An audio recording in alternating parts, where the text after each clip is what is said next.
नमस्कार। सर्वज्ञान arts class के एक नए वीडियो में हम फिर से आप लोग को स्वागत करते हैं। उम्मीद करते हैं कि आप लोग बिल्कुल अच्छे ही होंगे और आप लोगों ने 2024 के बोर्ड एग्ज़ाम की तैयारी घर बैठकर आप लोग कर रहे होंगे। तो क्लास 10th के लिए आज ये वीडियो हम बना रहे हैं। आपका ज्योग्राफी जो है, उस ज्योग्राफी में आपका आपदा प्रबंधन यानी डिजास्टर मैनेजमेंट जो पढ़ना है, उसी चैप्टर से संबंधित हमने कुछ ऑब्जेक्टिव और महत्वपूर्ण ऑब्जेक्टिव प्रश्न को इस वीडियो में लेकर आया है, जो 2024 के एग्ज़ाम में आपको बेहद ही महत्वपूर्ण साबित होने वाला है।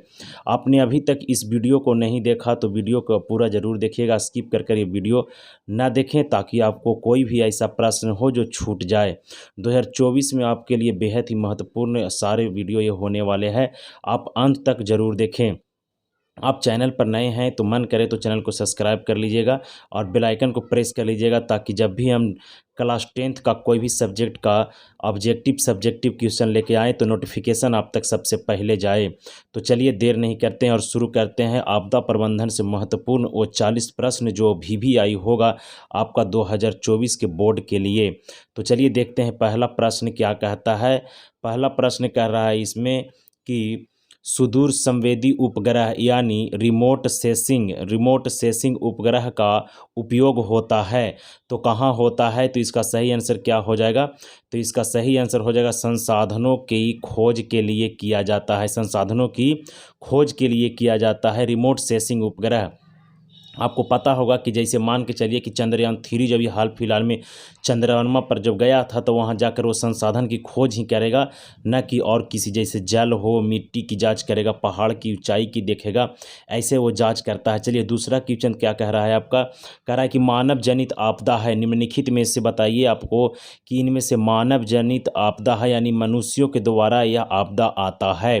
तो बाढ़ या प्राकृतिक आपदा है, भूकंप या प्राकृतिक आपदा है, सुनामी या प्राकृतिक आपदा है। तो इसमें से क्या हो जाएगा आपका करेक्ट आंसर ऑप्शन सी इसका सही आंसर हो जाएगा। आतंकवाद जो है इसे मानव जनित आपदा है। चलिए 3 नंबर क्वेश्चन देखते हैं क्या कह रहा है। कहता है 3 नंबर क्वेश्चन आपदा प्रबंधन का प्रमुख घटक है यानी आपदा प्रबंधन का प्रमुख घटक निम्न में से कौन कौन है ये आपको बताना है। तो देखिए स्थानीय प्रशासन ये भी सही है, स्वयंसेवी संगठन ये भी सही है, गांव तथा मोहल्ले के लोग ये भी सही है। तो इसका सही आंसर हो जाएगा ऑप्शन डी यानी इनमें से सभी। चलिए 4 नंबर क्वेश्चन क्या कहता है डिजास्टर मैनेजमेंट का। कहता है मकान में आग लगने की स्थिति में क्या करना चाहिए। जब मकान में आग लग जाए तो उस स्थिति में क्या करना चाहिए। तो तुरंत क्या करना चाहिए कि अग्निशामक यंत्र को बुलाना चाहिए। अग्निशामक यानी जिसको अपना लैंग्वेज में दमकल गाड़ी बोलते हैं, फायर ब्रिगेडियर वाले होते हैं ये, और ये जल्द से जल्द इनको सूचना देकर बुलाएं और आग पर काबू पा सकते हैं। चलिए 5 नंबर क्वेश्चन क्या कह रहा है। 5 नंबर क्वेश्चन आपका ये पूछा जा रहा है कि इंफ्रारेड कैमरा का प्रयोग निम्न में से किस आपदा में किया जाता है।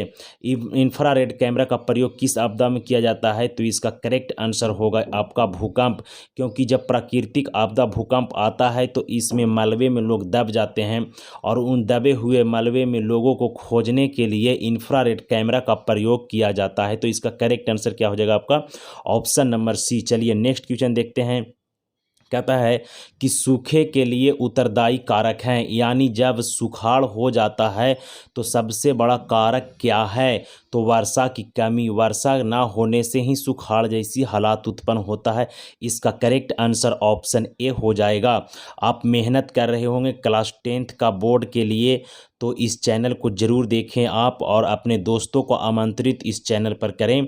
7 नंबर क्वेश्चन कह रहा है कि निम्नलिखित में से कौन संचार सेवा का अंग है। तो संचार के लिए कौन है। तो समाचार पत्र ये भी है, टेलीफोन ये भी है, टेलीविज़न ये भी है। तो इनमें से सभी इसका बिल्कुल करेक्ट आंसर हो जाएगा ऑप्शन डी। 8 नंबर क्वेश्चन कह रहा है आपका कि सर्वाधिक भूस्खलन प्रवण राज्य है, मतलब वह राज्य कौन है निम्नलिखित में से जहां भूस्खलन सबसे ज़्यादा होता है। तो भूस्खलन वाला राज्य इसमें से आ जाएगा आपका उत्तराखंड। और भूस्खलन हमेशा पहाड़ी राज्यों में, पर्वतीय क्षेत्रों में होता है। भूस्खलन किसे कहते हैं चलिए बता देते हैं आप लोग को, आप अपना एग्जाम में ज़रूर लिखिएगा, क्वेश्चन आएगा तो। भूस्खलन कहता है कि पृथ्वी पर उपस्थित वे सारे पहाड़ हो, पर्वत हो, जो अपने स्थान से भूमि खिसक जाता है उसे भूस्खलन कहते हैं। यानी अपने स्थान से भूमि का खिसकना ही भूस्खलन कहलाता है। 8 नंबर क्वेश्चन क्लियर हो गया आपका। 9 नंबर क्वेश्चन क्या कह रहा है इसमें, कह रहा है कि बिहार का कौन सा भाग सर्वाधिक सूखा प्रवण है। यानी उत्तरी बिहार, दक्षिणी बिहार या पूर्वी बिहार, इनमें से कोई नहीं। तो सबसे ज़्यादा सूखा से क्षतिग्रस्त कौन सा बिहार होगा, तो दक्षिणी बिहार हो जाएगा। तो बताइए आप लोग कमेंट बॉक्स में करके कि दक्षिणी बिहार का कौन कौन सा जिला आता है। चलिए 10 नंबर क्वेश्चन देखते हैं क्या बोलता है। बोल रहा है कि मलबे में नीचे दबे लोगों का पता लगाने के लिए किस यंत्र का उपयोग किया जाता है या किस यंत्र का उपयोग होता है। तो हेलीकॉप्टर, दूरबीन, माइक्रोस्कोप या इंफ्रारेड कैमरा। तो इसका बिल्कुल और सटीक सही जवाब हो जाएगा option number C, infrared camera. यानी मलबे में दबे हुए लोगों को पता लगाने के लिए या खोजने के लिए इस यंत्र का प्रयोग किया जाता है। मेहनत खूब जमकर करिए और अच्छा से अच्छा मार्क्स उठाइए, अपने माता पिता का नाम रोशन करिए, टोला पड़ोसी का नाम रोशन करिए, अच्छा पोजीशन मैट्रिक के बोर्ड में आप हासिल करें, यही हम उम्मीद करेंगे। 11 नंबर क्वेश्चन आपसे पूछ रहा है, निम्नलिखित में कौन प्राकृतिक आपदा है। तो इनमें से कौन प्राकृतिक आपदा है, आग लगना, बम विस्फोट, रासायनिक दुर्घटना या भूकंप।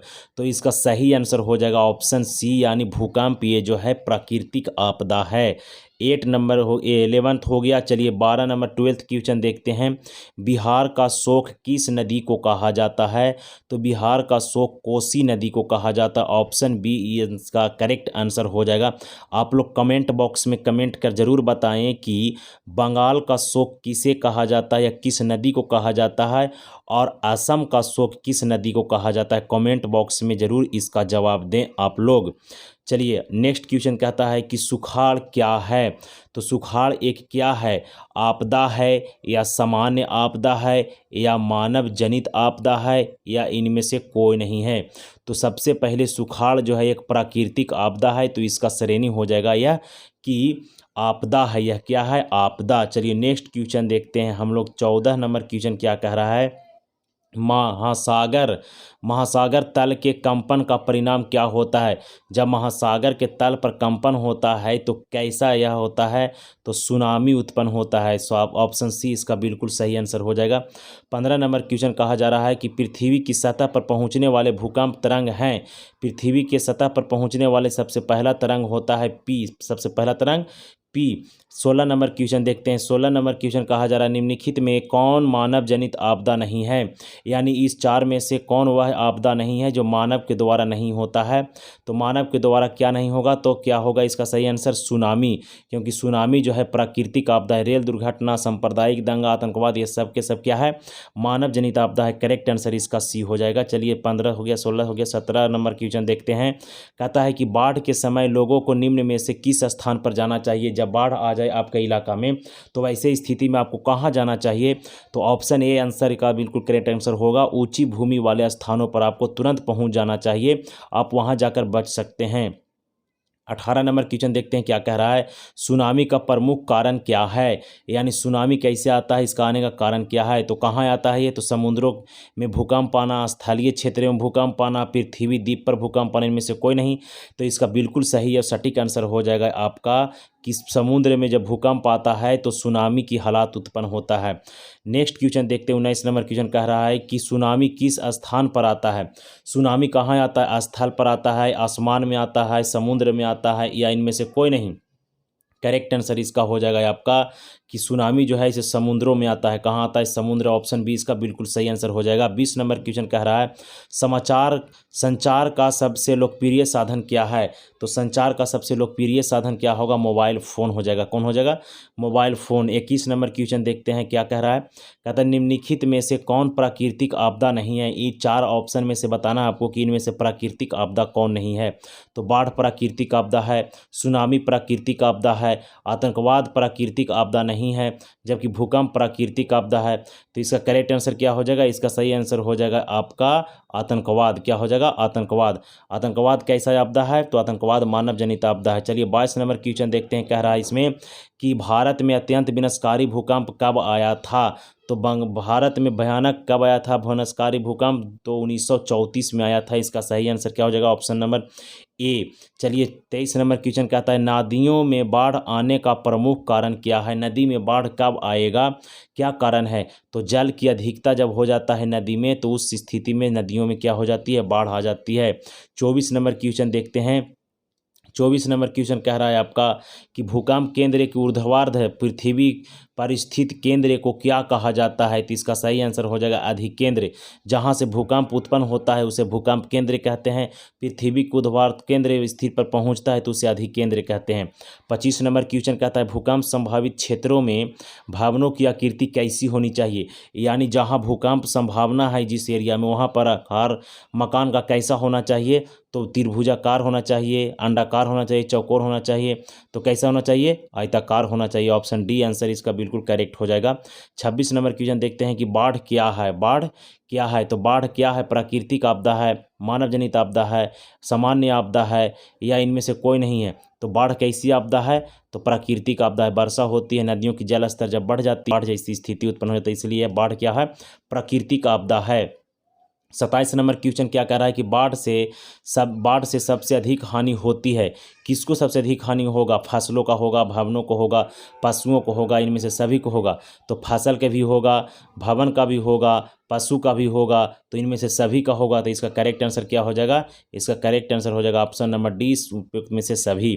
चलिए 28 नंबर क्वेश्चन देखते हैं। कहता है कि सूखा किस प्रकार का आपदा है? सूखा किस प्रकार का आपदा है? तो सूखा किस प्रकार का आपदा हो जाएगा? सामान्य आपदा, मानव जनित आपदा, इनमें से कोई नहीं है। प्राकृतिक आपदा। तो करेक्ट आंसर हो जाएगा सूखा हो जाएगा, प्राकृतिक आपदा, क्योंकि वर्षा की कमी के कारण सूखा उत्पन्न होता है, सुखाड़ उत्पन्न होता है।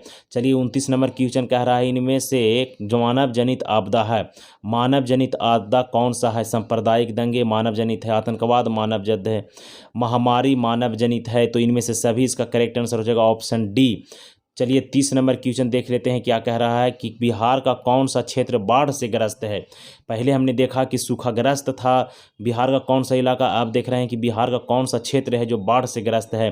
तो इसका करेक्ट आंसर हो जाएगा उत्तरी बिहार, क्योंकि उत्तरी बिहार में हमेशा पानी का बहार रहता है और वहाँ पे बाढ़ जैसी हालात उत्पन्न हो जाती है, बहुत जानमाल की क्षति होता है। आप लोगों ने पढ़ा होगा तो आपको पता होगा। चलिए 31 नंबर क्वेश्चन पूछा जा रहा है आपसे कि 26 दिसंबर 2004 ईस्वी को विश्व के किस हिस्से में भयानक सुनामी आया था? भयंकर सुनामी आया था। कहाँ आया था? तो पश्चिम एशिया में आया, बंगाल की खाड़ी में आया था। कहाँ आया था? बंगाल की खाड़ी। ऑप्शन डी आंसर इसका बिल्कुल करेक्ट हो जाएगा। 32 नंबर क्वेश्चन कह रहा है आपसे कृषि सुखाड़ होता है। कृषि सुखाड़ मतलब सुखाड़ कैसे होता है? तो जल के अभाव, मिट्टी के क्षय के नवीकरण, या तो मिट्टी की नवीकरण के अभाव, या तो मिट्टी की लवणता कारण। तो करेक्ट आंसर हो जाएगा इसका जल की अभाव, यानी जल की कमी जब होगा तो कृषि की सुखाड़ होगा, यानी भूमि पर कृषि का कार्य नहीं होगा, फसल नहीं लाएगा। चलिए 33 नंबर क्वेश्चन कह रहा है मानव शरीर में आग लगने की स्थिति में जले हुए स्थान पर क्या प्राथमिकता उपचार करना चाहिए? क्वेश्चन पूछा जा रहा है कि मनुष्य के जब शरीर को अंग आग से जल जाए तो उस स्थिति में आपका प्राथमिक यानी पहला उपचार क्या होगा? तो पहला उपचार क्या होगा कि जब आग लग जाए और आग से जल जाए बॉडी का कोई भी अंग, तो पानी डालना चाहिए, वो भी कैसा पानी? ठंडा पानी। तो ऑप्शन ए इसका बिल्कुल करेक्ट आंसर हो जाएगा। 34 नंबर क्वेश्चन कह रहा है इसमें निम्नलिखित में से कौन मानव जनित आपदा नहीं है? सांप्रदायिक दंगा मानव है, रेल दुर्घटना मानव है, आतंकवाद मानव है। तो इसका इनमें से कोई नहीं, बिल्कुल इसका सही आंसर हो जाएगा। तीनों के तीनों मानव जनित आपदा है। आइए देखते हैं नेक्स्ट क्वेश्चन कह रहा है इसमें से 35 नंबर क्वेश्चन कि सुखाड़ का कारण क्या है? सुखाड़ का कारण फिर से पूछ रहा है, सुखाड़ का कारण क्या है? तो जल का अभाव, बाढ़ का ये हो गया था। चलिए देखिए बाढ़ हो गया। इसके बाद देखते हैं हम लोग कि बाढ़ का प्रमुख कारण क्या है? तो नदी का तल, नदी की वर्षा की जल अधिक हो जाना, जल की अधिकता होना, नदी तल पर मलबों का संक्षेपण होना यानी क्षेपण होना। तो इनमें से सही इसका करेक्ट आंसर हो जाएगा डॉग, सभी हो जाएगा इसमें। चलिए आगे देखते हैं नेक्स्ट क्वेश्चन कहता है 37 नंबर क्वेश्चन सुनामी प्रभावित क्षेत्र में मकानों का निर्माण कहाँ करना चाहिए? जहाँ सुनामी जैसे हालात उत्पन्न होता है उस इलाका में मकान का निर्माण कहाँ होना चाहिए? तो समुद्र तट से दूर यानी सागर तट से दूरी पर मकान का निर्माण करना चाहिए जहाँ सुनामी की हालात बनी हुई रहती है। चलिए 38 नंबर क्वेश्चन पूछा जा रहा है आपसे गुजरात का कच्छ प्रदेश किस भूकंपीय पेटी में आता है? तो पेटी की संख्या टोटल जिसको जोन बोलते हैं ये 5 है। तो गुजरात कच्छ कहाँ आता है? तो 5 में आता है। कहाँ आता है? 5 जोन में आता है। इसका करेक्ट आंसर हो जाएगा। चलिए नेक्स्ट क्वेश्चन देखते हैं। 39 नंबर, सर्वाधिक बाढ़ प्रभावित देश, मतलब सबसे ज़्यादा निम्नलिखित में से वह कौन देश है जहाँ बाढ़ का समस्या हमेशा बना हुआ रहता है? तो इसका बिल्कुल करेक्ट आंसर हो जाएगा ऑप्शन सी, यानी बांग्लादेश में हमेशा बाढ़ जैसी हालात उत्पन्न होता है। चलिए देखते हैं, आपदा प्रबंधन और डिजास्टर मैनेजमेंट के ये जो पढ़ना था आप लोग के क्लास 10th में, जिसका हम 40 ऑब्जेक्टिव प्रश्न लाए, जिसमें से ये लास्ट प्रश्न पूछा जा रहा है आपसे कि संसाधनों की खोज एवं प्रबंधन के लिए किस उपग्रह का प्रयोग किया जाता है? तो किस उपग्रह का प्रयोग किया जाएगा? तो सुदूर संवेदी उपग्रह का प्रयोग किया जाता है। चलिए इस वीडियो से आपको ज़रूर कुछ सीखने के लिए मिला होगा। वीडियो को बार बार देखिए, अच्छी तरह से समझाएं। ये आपको किसी क्वेश्चन बैंक से क्वेश्चन को उठाया गया है, जहां पर आपको क्वेश्चन बैंक में इसका आंसर गलत दिया गया था, उसे हम इसमें बहुत कुछ सुधारने का कोशिश और प्रयास किए हैं। आपको उम्मीद है कि हमारे इस वीडियो से बहुत लाभ होगा। अगर लाभ हो तो दोस्तों में शेयर करें और वीडियो को जरूर लाइक करें, ताकि एक लाइक से हमें बहुत बड़ा मोटिवेट मिलता है। मेहनत पूरा जम के करिए, 2024 में झंडा आप ही गाड़ेंगे। माता पिता का नाम रोशन करिए। पढ़ना है आपको सीखने के लिए, और सीखना है आपको सोचने के लिए, और सोचना है आपको उन्नति करने के लिए। चलिए वीडियो देखने के लिए आपको बहुत बहुत धन्यवाद। जय हिंद, जय भारत।